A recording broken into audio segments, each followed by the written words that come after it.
This Steve Jones Show podcast is now loading. The Steve Jones Show podcast is presented by Sunbury Motor Company, Purdy Insurance, and Brewers Outlet.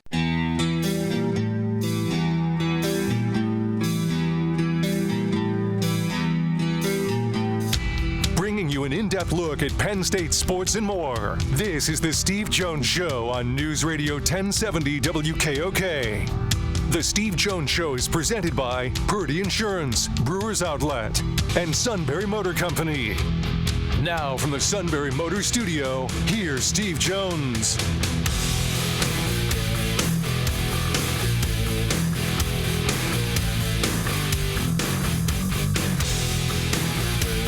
This half hour being brought to you by Purdy Insurance. Market Street in Sunbury. Go to purdyinsurance.com.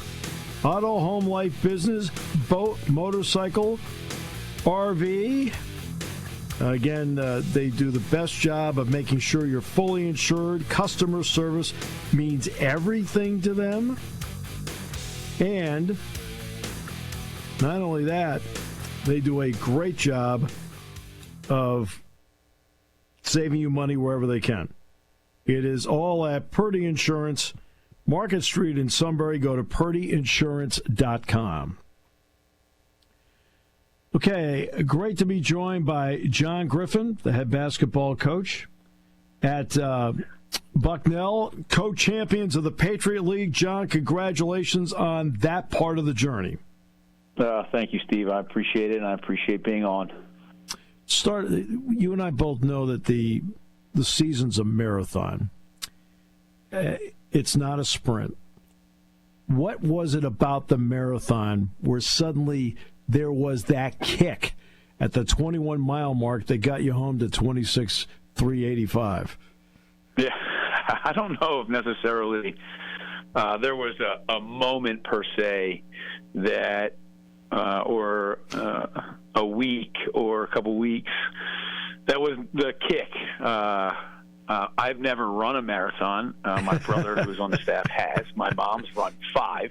Oh, jeez. And if we're going to use that analogy, I would just say in order to complete a marathon, you have to live a particular lifestyle and really focus on the process of ultimately getting to a place where you can finish it. And so for us, it's been a build-up throughout the course of the year.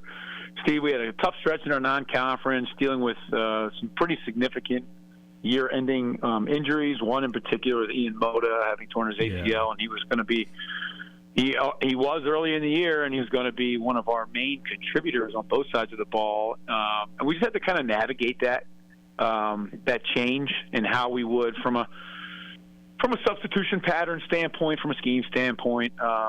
And then from an emotional standpoint, you're losing one of your senior leaders and a senior captain. And then once we kind of got through what I would say is that tough moment, we just lost a few tough games in the end of our non-conference. We were really challenged. The teams that we played, when we played them, were really good, and they still are.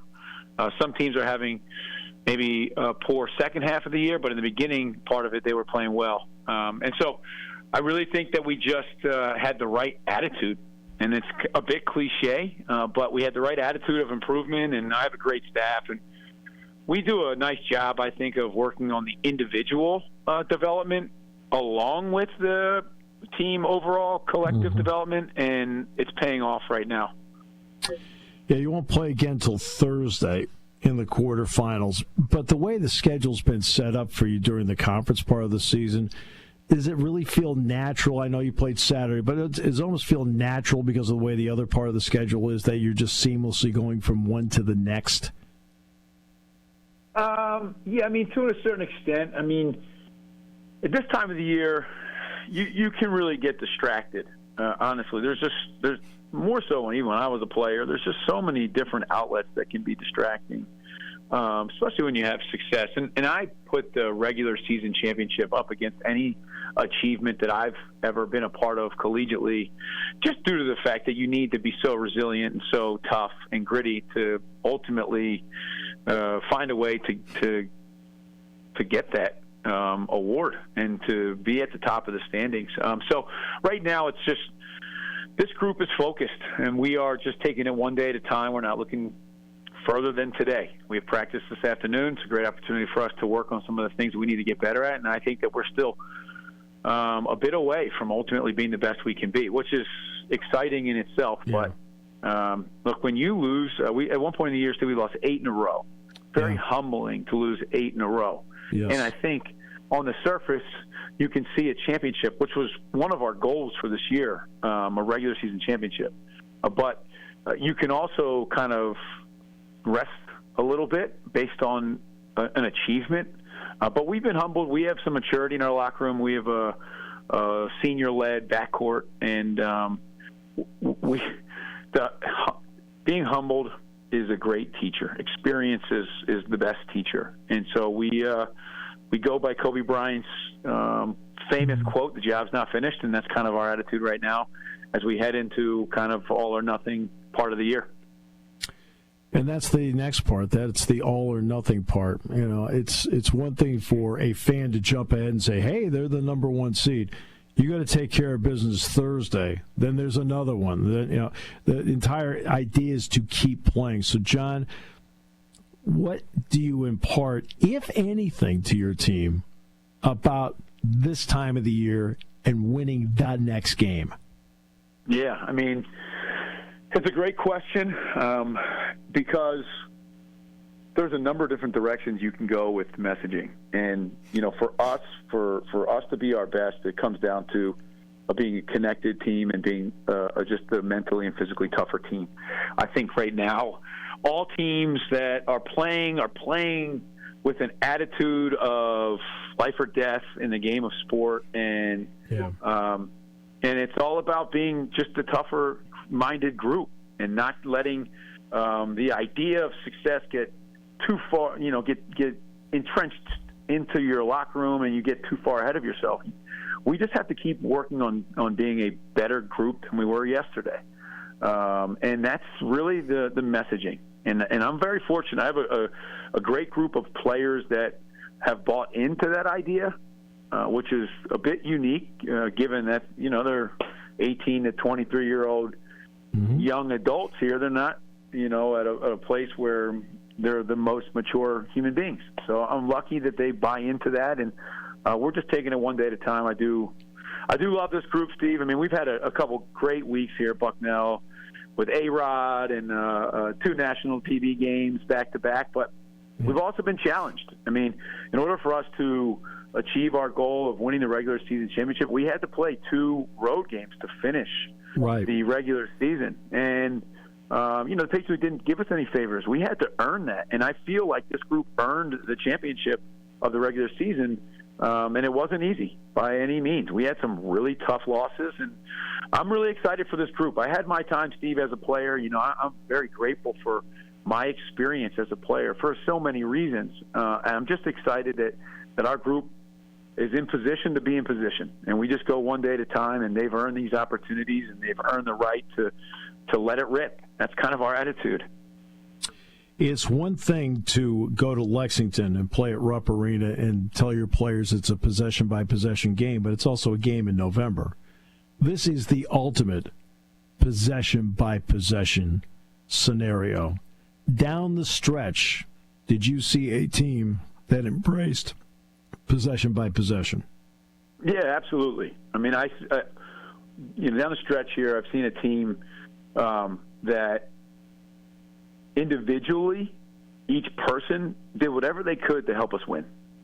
And then collectively, you could see a team that's just very connected, and they trust one another in some times of a game where you could easily break based on sequences of events, turnovers, tough-made shots, you know, the world, the gamut kind of being thrown at you. And I see a group that's just really committed to the moment. They're really committed to the moment, and I'm really proud of that. So, yeah, I mean, it's a possession-by-possession mentality. We stand by our defense. We play man-to-man. We'll mix in a little zone, but we stand by that. We have a bunch of guys that care about stopping their matchup, and that's a huge part right now to the puzzle, because you're going to have to get stops ultimately to win games. Obviously, with Ian out, you automatically had to shorten up what you were doing. But at this time of the year, you're really playing 7, sometimes 8 guys if you can get Josh Fulton into the game for you. We always know that's about trust. What is it about those 8 guys that you trust that puts you in a situation that gives you the best shot to win? Yeah, I mean, Steve, we practice hard. And I trust everybody on the team. So, even we played on Saturday, 10.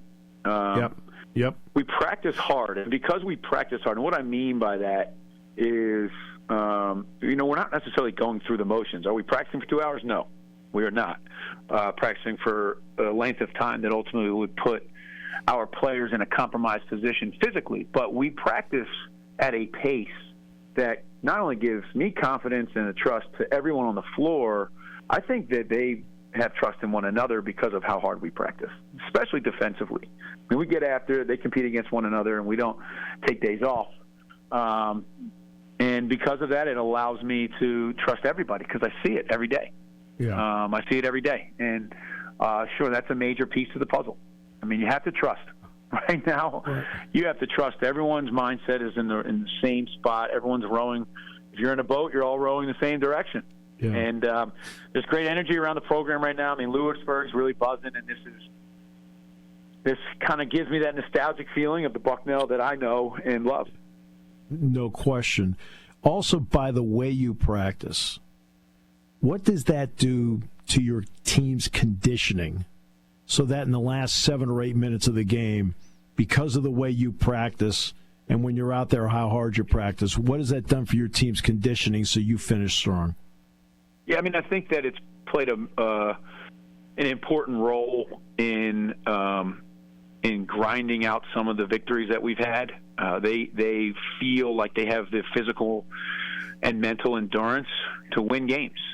We played at Loyola on Wednesday night. It came down to the last 2 possessions, and we did some things defensively that were strictly based on the fact that we have, a group of people that physically or feel capable to play a 40-minute game as strong as possible. And that's a credit to our strength and performance staff, but it's also, I think, a result of practicing at a certain pace, getting from one thing to the next with speed and urgency, and that intensity carries over to the games. No question. Final question for you, John, because I know you've got a lot of important work to do. And that deals with what you just talked about, Lewisburg's buzzing. What does a sellout on Thursday night do for your team? Oh, I mean, it's invaluable. This is, by many people's opinions, the best time of the year for college basketball, where student athletes are laying it all on the line. It still has that amateur feeling to it, despite the way the world is working from a collegiate athletic standpoint. These guys, these young people are laying it on the line for one another, for the universities, and for their families. Yeah. And so for us, we've always been the standard. Selling out Soika has always been the standard, and the community rallying around our program and being connected to our program has always been a major piece to our success. And that, I cannot understate that enough. It's just such an important part for us. Thursday night, obviously, we need to pack Soika, sell it out, orange out, make this what it has been all year, the toughest home venue in the Patriot League, and we can start season 3. You got the non-conference, you got the conference, and now you have postseason play, season 3 with the sellout. And calling everybody in the surrounding area orange, bring it Thursday, 7 o'clock, and bring that energy and bring the energy and the passion that makes Bucknell basketball so special.